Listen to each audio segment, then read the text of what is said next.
रसिकहो नमस्कार. नवरात्र हे स्त्री शक्तीचा जागर करण्याचं निमित्त. स्त्री शक्तीचा जागर म्हणजे काय? तर स्त्रीमध्ये अफाट शक्ती आहे याचं भान स्वतः ठेवणं आणि याची जाणीव तिला करून देणं. आजच्या साहित्य सौरभ कार्यक्रमामध्ये ऐकूया अशाच स्त्री जाणीवांच्या कविता. सहभागी होत आहेत प्रीती भुईर, संगीता अरबुने आणि किरण येले. सूत्रसंचालन केले किरण येले यांनी. ऐकूया नवरात्र विशेष कार्यक्रम बाई दार उघड.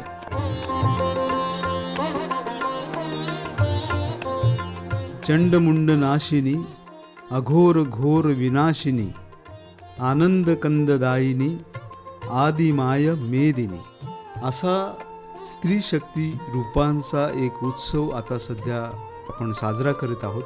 हा उत्सव आहे नवरात्रीचा, दुर्गा मातेच्या 9 रूपांचा. खरं तर ही 9 रूपं नाहीत, ही अनेक रूपं आहेत आणि ती रूपं आपल्याला स्त्री शक्तीतून, आपल्या आसपासच्या आई, बहिणी, मैत्रिणींतून, या सगळ्या रूपातून आपल्याला दिसत असतात. हा उत्सव आहे रंगांचा, चैतन्याचा, उत्साहाचा आणि संगीताचाही. संगीतातला एक प्रकार आहे आणि तो म्हणजे कविता.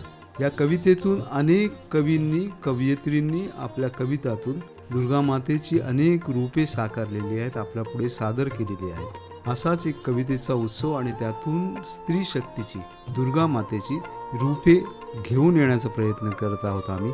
मी स्वतः कवी किरण येले, माझ्यासोबत आहेत कवयित्री संगीता अरबुने आणि कवयित्री प्रीती भुईर. आपण पाहतो की नवरात्रीमध्ये अनेक स्त्रिया 9 दिवशी 9 रंगांच्या साड्या आणि त्यांचे ड्रेसेस परिधान करून वावरत असतात.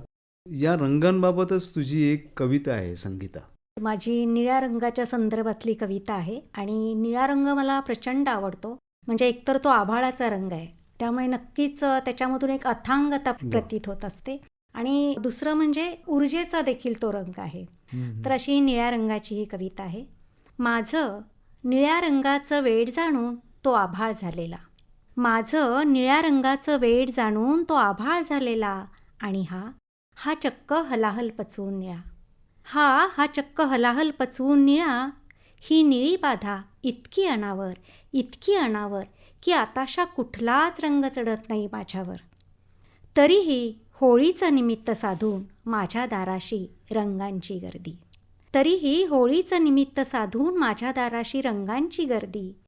प्रत्येक रंग मला आपल्या रंगात रंगवायला आतुर, प्रत्येक रंग मला आपल्या रंगात रंगवायला आतुर. मीही मोठी चतुर हसत मुखाने बाहेर येत कैद करते सगळे रंग अंगणातल्या रांगोळीत. आणि उठते एक समाधानाचा सुस्कारा सोडत, उंबरठ्यात पाऊल टाकणार तोच पावलाशी काहीतरी हुळहुळलं, उंबरठ्यात पाऊल टाकणार तोच पावलांशी काहीतरी हुळहुळलं. बघते तर सगळ्या रंगांची बाळं होऊन पावलांना बिलगलेली, बघते तर सगळ्या रंगांची बाळं होऊन पावलांना बिलगलेली. बसले खाली आणि उचलून घेतलं एक एक बाळ अलगद मांडीवर. आई ग, माझी छाती का अशी दाटून आली आणि या शुभ्रधवल अमृतधारा, म्हणजे मी माय तर झाले नाही ना या लेकरांची, मी माय तर झाले नाही ना या लेकरांची. क्या बात, खूपच छान. एक निळ्या रंगाचं पसरलेपण आहे, विस्तृतपण आहे, ते मला आठवलं. आणि आभाळाचा निळा रंग, त्यातून बरसणारी माया आणि ती स्त्रीमधली माया, असं ते मला चित्र एकूण दिसलं. माझी पण एक कविता या अनुषंगाने आहे, वेगळी आहे थोडीशी, म्हणजे हा सूर नाही येतात, ती थोडी ऐकवतो. की बाईला आवडतं शॉपिंग, बाईला आवडतं शॉपिंग आणि नेमकंच सांगायचं तर साडी खरेदी, आणि नेमकंच सांगायचं तर साडी खरेदी. कारण तेवढंच एक निवड स्वातंत्र्य असतं तिला वयात आल्यापासून. ती खूप वेळ काढत राहते साड्या, पाहत राहते रंग, पोत, नक्षी, काठ, किनार. स्पर्शानं अंदाजत राहते तलमपणा आणि हरवते त्यात जरा सापडला की. तुमच्या कधी लक्षात आलंय का की बाई खरं तर तिच्या आतले रंग, नक्षी, कशिदे, तलमपणा शोधत असते साडीत, जे तिला क्वचितच सापडतात आयुष्यात. म्हणूनच मग बाई आयुष्यभर रेखत राहते तिच्या आतले रंग, नक्षी, कशिदे आणि तलमपणा अंगणातल्या रांगोळीत, तळहातावरल्या मेहंदीत, खिडक्यावरल्या पडद्यावर, टेबल क्लॉथवर आणि कधीकधी थेट नवऱ्याच्या रुमालावर. वा. क्या बात. बाईच्या आत असे कोणते रंग, नक्षी आणि कशिदे असतात रेखलेले हे कुणालाच कळत नाही शेवटपर्यंत, अगदी तिलाही.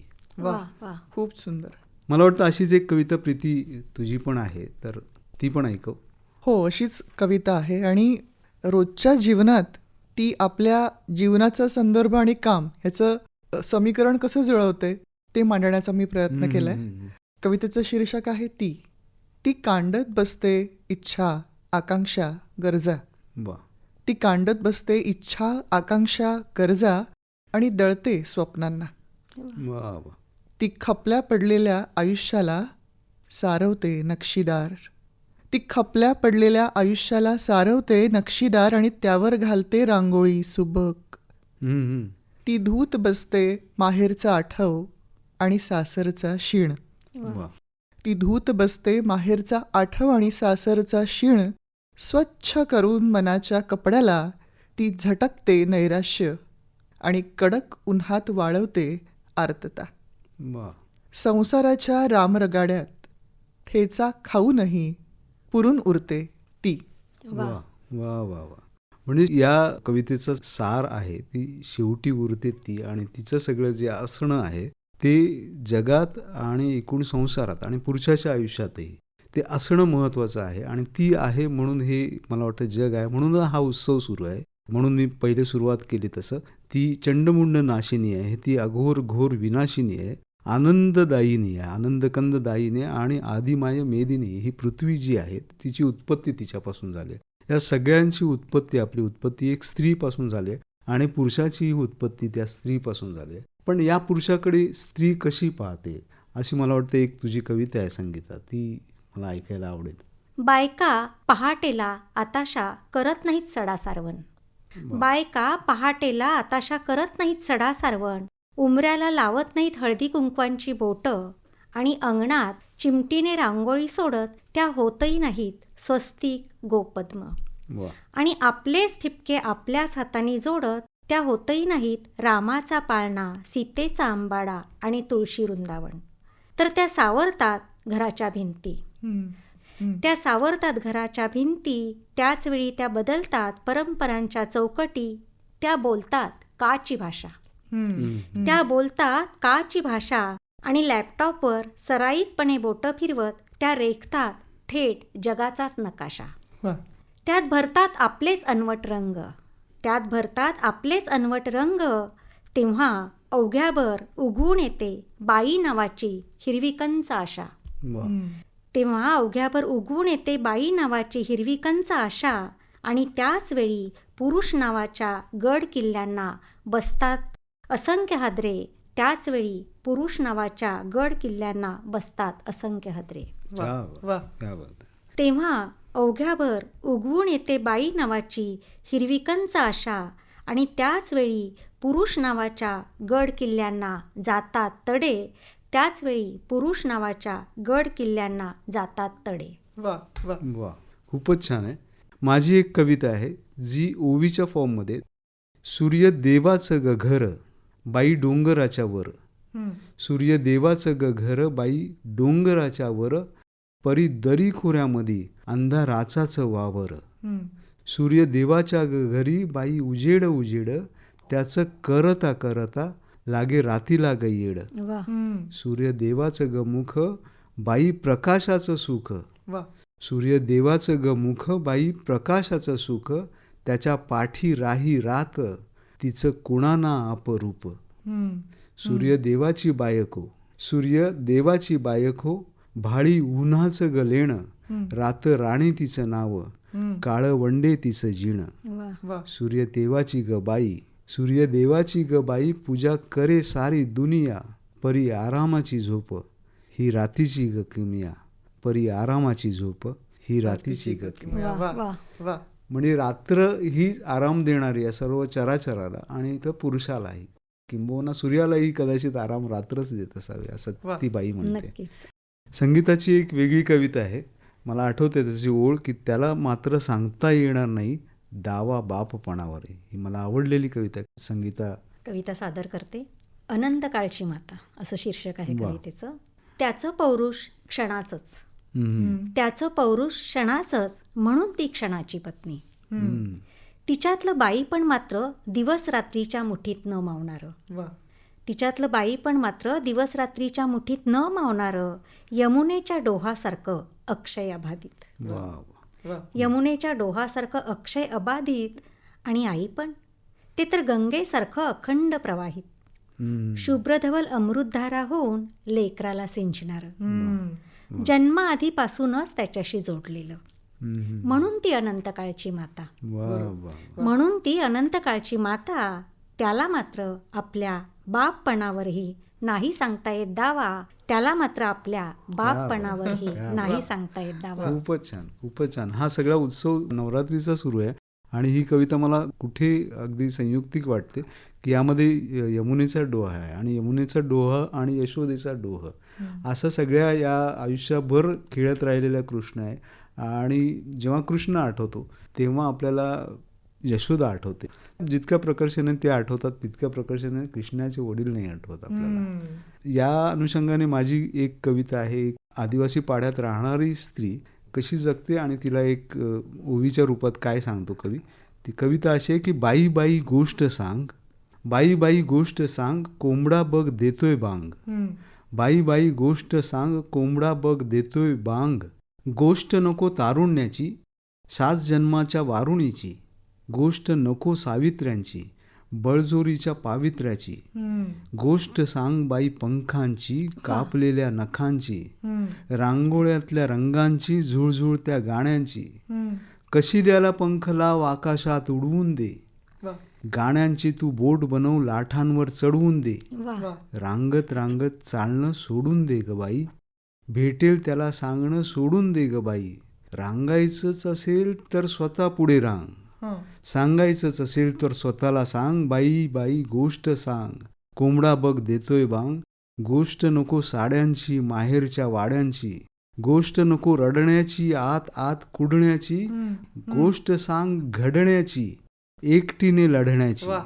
गोष्ट सांग घडण्याची, एकटीने लढण्याची. मौन धरलंस इतकी वर्ष, आवाजात आलाय जाळ. उच्चारशील जो पहिला शब्द, तोच असेल त्यांचा काळ. वा. म्हणून बये विचार कर, पहिल्या शब्दाला तूही डर. म्हणून बये विचार कर, पहिल्या शब्दाला तूही डर. मुका बोलेल तो पहिला शब्द काय असेल विचार कर. मुका बोलेल तो पहिला शब्द काय असेल विचार कर. आंधळा बघेल ते पहिले दृश्य काय असेल विचार कर. अडजिबेने खूप बोललीस, आता पडजीब बाहेर काढ. आत आत जे कुजत पडले, तेच सगळ्या ताटात वाढ. एकच अशी टाक ढांग, लांघून जाईल कल्लोळ दांग. बाई बाई गोष्ट सांग, कोंबडा बघ देतोय बांग. बाई बाई गोष्ट सांग, वेळ जाण्याआधी सांग. वा. वेळ जाण्याआधी वा. सांग. सुंदर. छान छान. वा. तर स्त्रीच्या शक्तिरूपांबाबत आपण बोलतोय आणि आसपास आपण जे पाहतोय, स्त्री ही एक शक्तिरूप म्हणून आपल्याला वावरताना दिसते. आजच्या काळामध्ये अनेक स्त्रिया खूप चांगल्या स्तरावर गेलेल्या आहेत.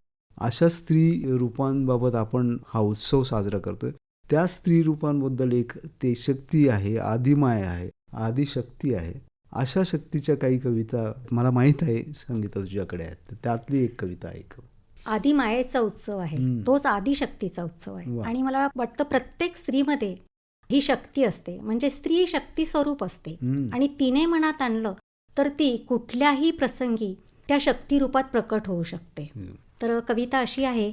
वाहत होते मी मनमुक्ता होऊन किनाऱ्यावर हिरवाई फुलवत, पण तो आला. पण तो आला, त्यानं बांध घातला आणि अडवून टाकलं मला.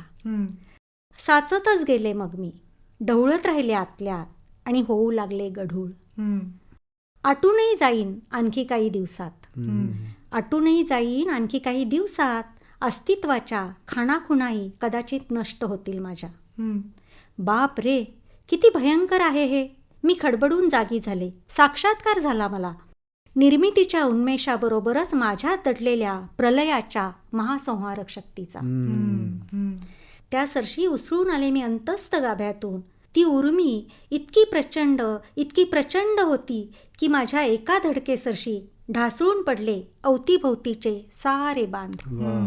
आता निघाले मी पुन्हा त्याच उन्मेषात, स्वतःतला नितळपणा जपत, किनाऱ्यावर दूरपर्यंत आपली ओल रुजवत. वा वा. खूप छान कविता.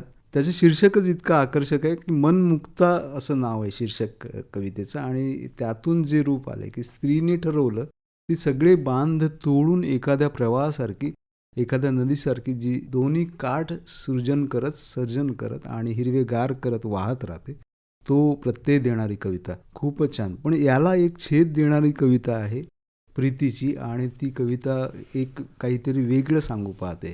ती कविता मला खूप ऐकावीशी वाटते. नक्कीच. कवितेचं शीर्षक आहे स्त्री, कोंबडी आणि कविता. मला ना स्त्री कोंबडीसारखी वाटते. म्हणजे बघा ना, तिला नीट वळण लावलं ना की ती दिवे लागणीला आपसूक परतून घरीच येते. मी कोंबडीबद्दल बोलते. तिच्या पायाला दोरी बांधली ना जरा लांब अशी, नी गरजेपुरता ढील दिली ना की ती व्यवस्थेला हवी तिथेच फिरत राहते. तिला वाटतं ती स्वतंत्र वगैरे आहे. पुन्हा कोंबडीबद्दलच बरं का. एकदा कोंबड्यांची झुंज पाहून कोंबडी कुरकुरली भाग घ्यायचा म्हणून. कोंबडा उत्तरला, प्रतिस्पर्धी तुल्यबळ हवा, झडप घालून फडशा पाडायला आम्ही काय माणूस आहोत. कोंबड्यांबद्दल नाही आहे हे. लक्षात येत आहे ना? कोंबड्यांबद्दल नाही आहे. वा. एकूणच खूप छान प्रकारे समाजव्यवस्थेवर या कवितेतून भाष्य आलेलं आहे. आणि इतकं सगळं असूनही आणि खूप बंधनं आहेत, खूप समाजव्यवस्थेचे काही नियम लागू आहेत स्त्रीला, तरीही स्त्री आदिमाय म्हणून एक शक्ती म्हणून ज्या प्रकारे उभी राहिलेली आहे, ती शक्ती आपण पाहतो आहेत. मग ती आईच्या रूपात आहे, ती बहिणीच्या रूपात आहे, ती पत्नीच्या रूपात आहे. अनेक रूपांमध्ये आपल्याला स्त्री दिसत असते.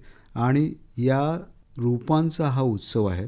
त्यानिमित्ताने हा जो कवितांचा कार्यक्रम झाला आहे त्याच्या शेवटाकडे आपण वळत आहोत. त्याची शेवट समारोप मी एका कवितेने करतो की बाई बाई दार उघड, बाई दार उघड, बाई दार उघड, वाट काळोखाची अवघड, बाई चाललीस अनघड, ने सुनी जुनेर भाकड, बनलीस देवी तू फक्कड, मुकुट तुझ्या ग डोईवरला झालाय किती ग जडजड, बाई दार उघड, दे फेकोनिया शतकांचा अंधार, घे फासोनिया भाळावर अंगार, बग पैंजण झाले चाळ हे बोजड फार, तू नाच नाचुनी दमलीस अपरंपार, किती काळ वाहशी खांद्यावर गे आशेची ही कावड, बाई दार उघड, बाई दार उघड. आणि शेवटच्या ओळी अशा आहेत की तू मृदुला तू मृण्मयी गे, तूच जळाचे रूप, रंगलीस इतरांच्या रंगी हरवून आपले रूप, कर बंड प्रचंड ही शांती खंड हे तोड रूढींचे दंड, तू शक्तिस्थळ तू आदिम बळ तू महाकाय बलदंड, ये सामोरी अशी मूळ रूपातून फेक मुखवटा अवजड, बाई दार उघड, बाई दार उघड, बाई दार उघड.